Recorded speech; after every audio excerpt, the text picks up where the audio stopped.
하나님의 말씀을 사랑하는 출근 제자 여러분을 주님의 이름으로 축복합니다. 출근 제자 여러분, 오늘도 하나님 아버지의 동행하심이 직장에서 신앙 중심을 잡게 되는 큰 도움이 되길 축복합니다. 하나님 아버지, 오늘도 그리스도처럼 사명의 중심을 잡고 행복하게 주님과 동행하게 하여 주시옵소서. 예수 그리스도의 이름으로 기도하옵나이다. 아멘. 오늘 본문은 마가복음 6장 45절에서 46절까지입니다. 예수께서 즉시 제자들을 재촉하사 자기가 무리를 보내는 동안에 배 타고 앞서 건너편 벳세다로 가게 하시고 무리를 작별하신 후에 기도하러 산으로 가시니라. 예수님은 오늘 오병이의 기적에 술렁이던 무리들과 급히 헤어졌습니다. 왜냐하면 사람들이 예수님을 왕으로 삼으려 했기 때문입니다. 오늘 본문에는 나오지 않지만 요한복음에는 그런 내용이 나옵니다. 왕은 당시 모든 사람의 원업이었습니다. 현대에도 대통령이라는 권력을 위해 인생을 거는 정치가들이 부지기수입니다. 고대 사이의 왕의 권력은 이와는 비교가 되지 않았습니다. 자신의 말이 곧 법이고 나라 전체가 자신의 소유였기 때문이죠. 어찌 보면 로또 당첨보다 더 큰 일확천금의 기회가 그때 당시는 왕이었습니다. 이런 기회를 내치기라도 하시듯이 예수님은 무리들과 서둘러 작별하십니다. 우리 출근 제자 여러분, 왜 이렇게 예수님은 반응하셨을까요? 사실 예수님은 공생애를 시작하면서 광야에서 사탄에게 시험을 받으셨습니다. 사탄에게 절하면 천하만국을 주리라고 사탄이 유혹했죠. 예수님은 하나님을 경배하고 섬기겠다는 고백으로 이 유혹을 물리칩니다. 그럼 왜 예수님은 이런 유혹을 거절하실 수 있었을까요? 당연히 하나님이시기 때문입니다. 그런데 여러분, 이렇게만 묵상한다면 소중한 보화들, 성경의 진리들을 누릴 수가 없어요. 예수님은 완전한 사람으로서 시험을 이기는 과정과 고통이 면제되지는 않으셨습니다. 여러분, 비근한 예로 십자가의 시험도 마찬가지입니다. 당연히 십자가의 시험을 통과하십니다. 하지만 그것을 쉽게 받아들이고 쉽게 예수님께서 감당하셨나요?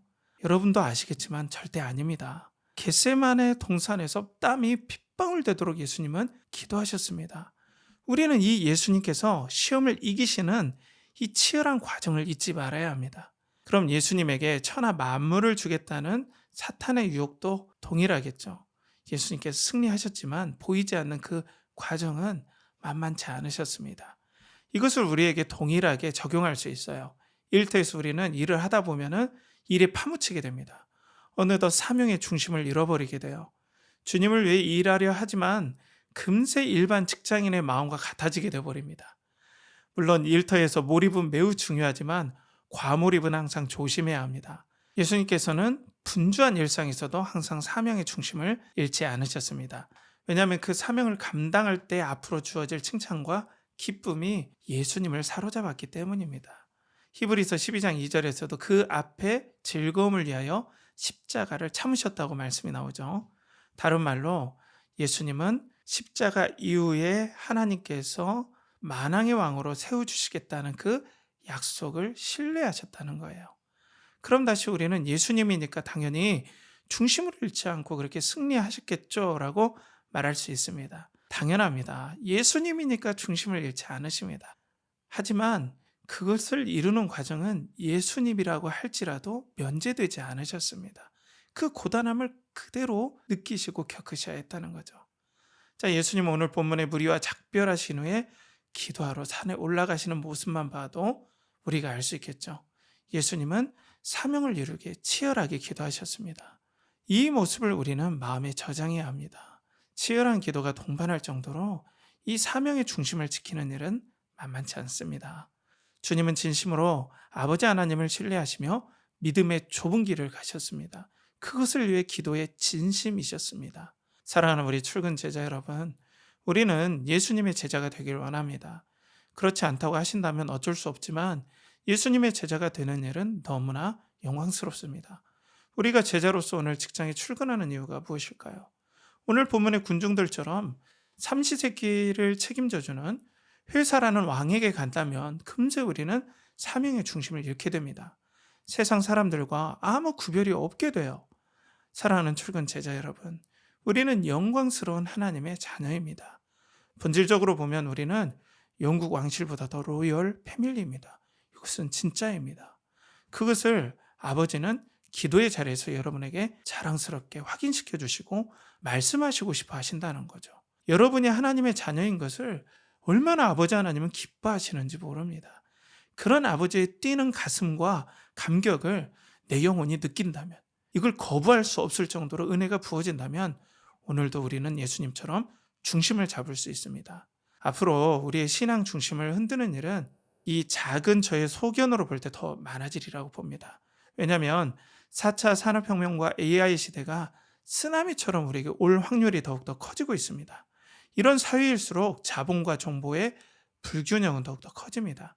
앞으로 아마존과 같은 거대 플랫폼 기업들에게 자본과 정보가 집중될 수밖에 없습니다. 앞으로 수많은 회사들이 빨리 생겼다가 없어질 수 있습니다.